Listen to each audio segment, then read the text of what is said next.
আমরা একটি জিনিস যেটা মনে করি বারবার, আসলেই মানুষে মানুষে এই যে বৈষম্য এবং এই বৈষম্যে আজকে বাংলাদেশে মানে গণ অভ্যর্থন হলো শুধুমাত্র বৈষম্যের কারণে।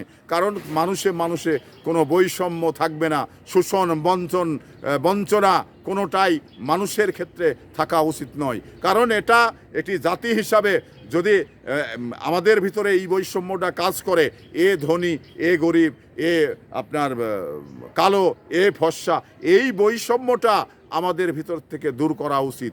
কারণ একটি জাতিকে বৈষম্যর কারণে একটি জাতিকে অন্ধকারে টেনে নিয়ে যায়। তো এই জন্যেই মানুষের ভিতরে এতটুকু পার্থক্য নাই। আপনাকেও যেভাবে আল্লাহ সৃষ্টি করেছেন, আমাকেও কিন্তু একইভাবে সৃষ্টি করেছেন।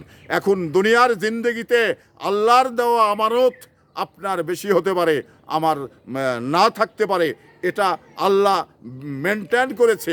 এ নিয়ে আমি আপনার সঙ্গে কোনো বৈষম্য করতে চাই না।